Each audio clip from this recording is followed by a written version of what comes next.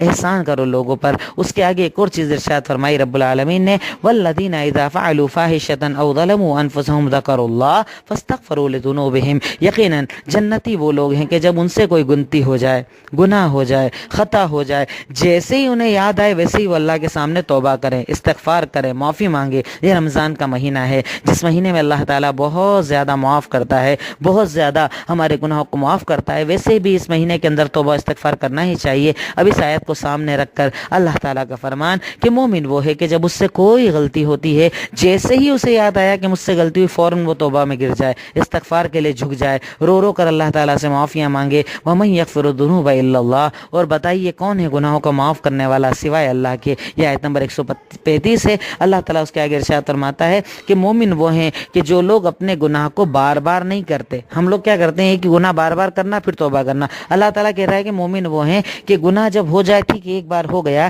لیکن وہ بار بار ایک ہی گناہ نہیں کرتے بلکہ نیکی کے راستے پر چلتے ہیں۔ اب اس کی بات کی آیتوں کے اندر اللہ رب العالمین نے مومنوں کو کچھ دروس دیے، کچھ واقعات، وہی جو اس کے اندر میں نے آپ کو بتایا 153 نمبر 154 نمبر آیت اگر آپ پڑھیں گے تو پھر وہی واقعات اللہ تعالیٰ ذکر کرتا ہے۔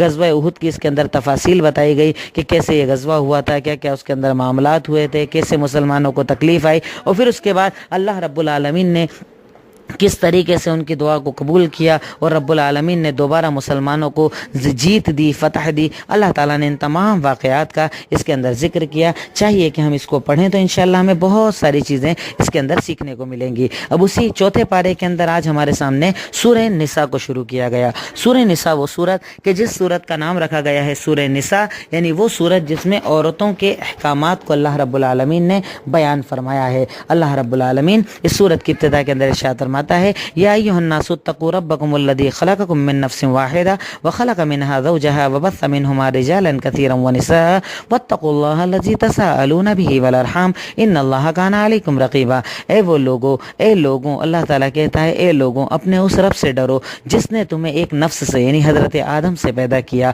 اور آدم کو پیدا کرنے کے بعد ان سے ان کی بیوی حوا کو بنایا، اور ان دونوں کے ذریعے اللہ تعالیٰ نے بہت سارے مردوں اور عورتوں کو دنیا کے اندر پھیلا دیا۔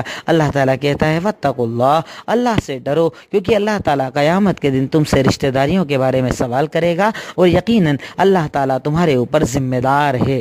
یہ آیت آپ نے دیکھا ہوگا اکثر نکاح کے خطبے کے اندر بھی پڑھی جاتی ہے۔ کیا مقصد ہے اس کا؟ کبھی ہم نے غور کیا، کبھی سوچا؟ اللہ تعالیٰ اس آیت کے اندر ہمیں یہ کہہ رہا ہے کہ بھئی ایک لڑکا لڑکی اگر آج مل رہے ہیں، میاں بیوی بن رہے ہیں، تو ایسا مت سمجھنا کہ اللہ نہیں پوچھے گا۔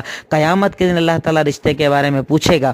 آدمی سے سوال ہوگا کہ تو کسی کی بیٹی کو لایا تھا، تو نے اس کا حق ادا کیا، اسے کھانا کھلایا، اس کے کپڑے پہنائے، اس کے گھر کا انتظام کیا، کہ تو نے چوراہے پر بیٹھ کر وقت ضائع کیا؟ جو آج ہمارے نوجوان کرتے ہیں کہ میں تو ہر دن ہوٹل میں کھانا کھاؤں لیکن بیوی سے کبھی نہ پوچھوں، میں تو چاروں طرف گھومتا پھروں لیکن بیوی سے کبھی نہ پوچھوں۔ جس طریقے کے آج مسلمان معاشرے کے اندر حالات بنے ہوئے ہیں، یقیناً اللہ تعالیٰ قیامت کے دن سوال کرے گا۔ اسی طریقے سے اللہ تعالیٰ عورت سے سوال کرے گا کہ بتا تو نے کیا شوہر کا حق ادا کیا؟ شوہر کی ذمہ داریاں تجھ پر تھی، اس کے فرائض تجھ پر تھے، اس کی اولاد کی ذمہ داری تجھ پر تھی، اس کے مال کی ذمہ داری تجھ پر تھی، کیا تو نے ادا کیا؟ یقیناً دونوں کو جواب دینا ہوگا۔ جب تک وہ جواب نہ دیں گے اللہ کے سامنے سے ان کے قدم ہٹ نہیں پائیں گے۔ اس کے بعد اللہ تعالیٰ نے ایک اور حکم دیا